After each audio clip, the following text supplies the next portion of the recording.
É da sintonia entre o movimento das mãos e o giro na roda de oleiros que nasce a história da olaria no município.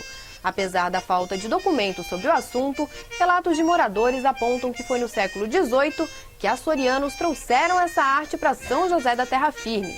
A partir daí, o ofício se espalhou e a atividade de moldar peças de cerâmica se tornou o ganha-pão de muitas famílias. Mas, com o passar do tempo, a tradição se perdeu. Hoje, são poucos os oleiros que ainda exercem a profissão e lutam para que a atividade que consagrou São José como a capital da louça de barro seja perpetuada para as futuras gerações. E a partir de agora, você vai conhecer o perfil desses oleiros. O meu pai trabalhava com... Meu pai vendia cerâmica, vendia as cerâmicas em Florianópolis. Vendia para o meu tio, que era o seu Laudencio, que tinha uma loja, tinha um ponto lá em Florianópolis. Meu tio tinha olaria. Meu tio não era oleiro, mas tinha olaria porque ele trabalhava com isso, né? Então, e comprava as peças dos oleiros de São José. Ele tinha um ponto muito forte lá, então ele comprava bastante. E o meu pai vendia para ele em Florianópolis. Eu lembro muitas vezes de ir lá visitar meu pai, de ir lá no ponto. Tem fotos do meu pai lá debaixo da figueira da Praça 15.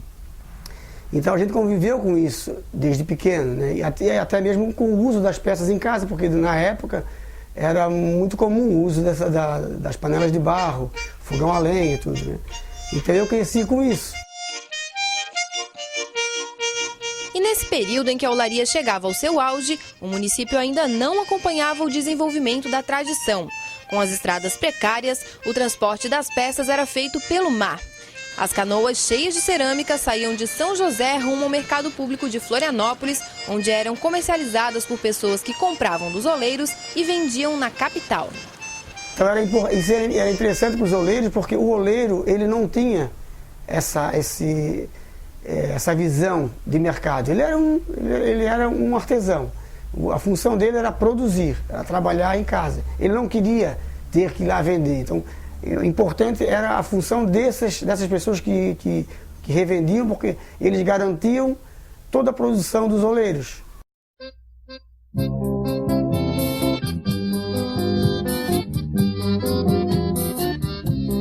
Deixa Deus amassar o barro para fazer um forte vaso. Mas voltando à história do Lorival, foi depois que a olaria estava em uma fase mais moderna que ele começou a ter intimidade com a tradição.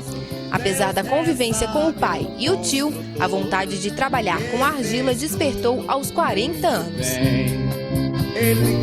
E quando eu cheguei na escola de oleiros, que eu fui começar a ter umas experiências com a cerâmica, eu logo percebi, poxa, que legal esse trabalho, meu pai sempre trabalhou com isso, eu nunca prestei atenção nisso. E logo percebi que era um produto muito importante, que estava passando por uma fase também assim meia crítica, meia complicada, que tinha que ter uns olhos atentos a isso. Comecei a prestar atenção e resolvi mergulhar mais a fundo nisso. O meu pai, quando eu comecei, meu pai já não era mais, já era falecido.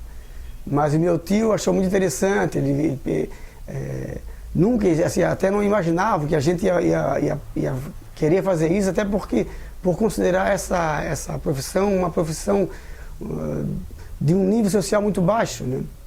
Então, isso foi um dos grandes motivos que tiveram os próprios oleiros a não querer que os filhos viessem a fazer isso. Porque é uma profissão muito sofrida, uma profissão considerada de uma profissão mal vista, né? Uma profissão muito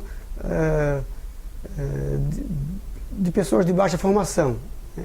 Então preferiam que os filhos estudassem, fossem buscar uma outra profissão. Tinha motivos também porque realmente naquela época trabalhar com a olaria não era como hoje a gente vê assim com esse romantismo todo. O trabalho da olaria era um trabalho muito sofrido. O oleiro acordava às 4 horas da manhã, comia lá um prato de pirão com feijão e linguiça lá para dar sustância e trabalhava até o meio-dia. Trabalhando, produzindo alguidares, trabalhando em produção, não é essa coisa lúdica, bonita que a gente vê hoje, né? Então era uma profissão muito sofrida realmente. Mas a relação com a olaria não parou por aí. Depois, com o tempo, depois que eu me formei como oleiro, que eu tive as minhas experiências em outras olarias, tal, que eu montei a minha própria olaria, eu vi também a necessidade de buscar um pouco mais, me aprofundar um pouco mais no conhecimento da cerâmica de base açoriana, né, das louças de barro.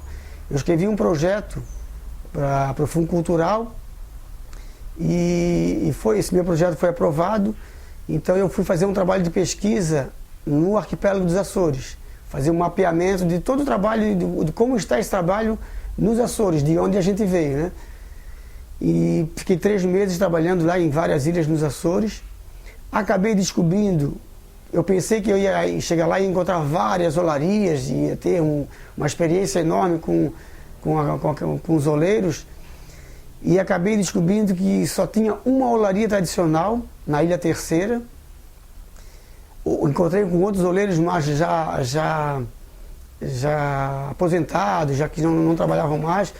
Fiz um trabalho muito grande na Ilha de São Miguel, numa olaria museu, onde eu dei oficina para crianças, para adolescentes, para várias pessoas da comunidade. Então eu pensei que eu ia aprender muita coisa, eu acabei ensinando.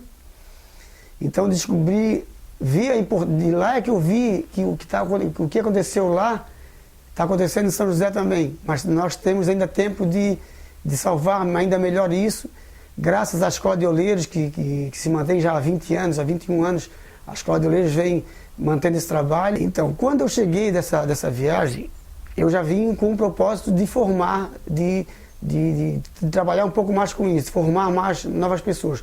Não imaginava que eu ia trabalhar com a Escola de Oleiros. Por sorte, eu fui chamado para dirigir a Escola de Oleiros, então veio bem a calhar com os propósitos, o projeto que eu tinha. Então agora eu criei esse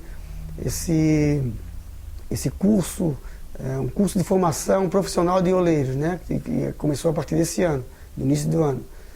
E para aprender a arte da olaria não é preciso muito. Lorival que o diga. Ele começou aos 40 anos e hoje já orienta pessoas que têm a mesma vontade. Eu considero assim que, se a pessoa já tem uma veia artística, um dom artístico, lógico, ele vai ter mais facilidades, até na criação e tal. Mas eu sempre considero que qualquer pessoa pode aprender esse ofício, tendo vontade, né? Claro que tem que existir uma afinidade, né? A pessoa tem que ser prazeroso, tem que gostar disso, né? Então a pessoa vai ter que se descobrir com isso, né? Com a argila, com o barro, com a queima, com o fogo, com tudo isso que circunda, né, o trabalho da olaria, que é muito interessante. Então qualquer pessoa pode aprender a ser um oleiro. Isso não depende de vocação. Vai muito da vontade e do esforço, porque realmente é um trabalho que exige uma concentração, exige um esforço, exige dedicação, muita disposição e a pessoa tem que acreditar muito naquilo que quer, né? Tem que quando vê o trabalho e perceber que aquilo é interessante, ele tem que acreditar muito que aquilo ali que vai ser interessante para a vida dele. Então, uma vez que ele conseguiu acreditar nisso, com certeza ele pode ser um oleiro. Não depende de ser só ter na família, ter isso como herança genética. O incentivo não é à toa. A tradição vem desaparecendo ao longo dos anos e levando consigo toda a história de um povo. De um ofício comum, passou a uma atividade em extinção. Hoje, não chega a 5 o número de olarias em São José. Mas os oleiros que superaram a crise têm esperanças de preservar o que restou. Olha, eu acho que se a gente tiver olhos abertos e muito cuidado para isso, né, os próprios órgãos competentes, como a Fundação de Cultura, que tem dado um apoio muito grande, a própria prefeita tem um olhar muito preocupado com relação à cultura. Eu acho isso aí muito interessante. Se a gente manter isso e fomentar um pouco mais, trabalhar na formação de novos oleiros, mesmo que seja com uma nova proposta, a gente consegue garantir isso por mais algumas gerações. E as próximas depois consigam perpetuar isso, que é importante para a nossa história, né? Então é importante ter essa história viva, né? Eu acho que durante um bom tempo a gente ainda consegue manter viva essa tradição.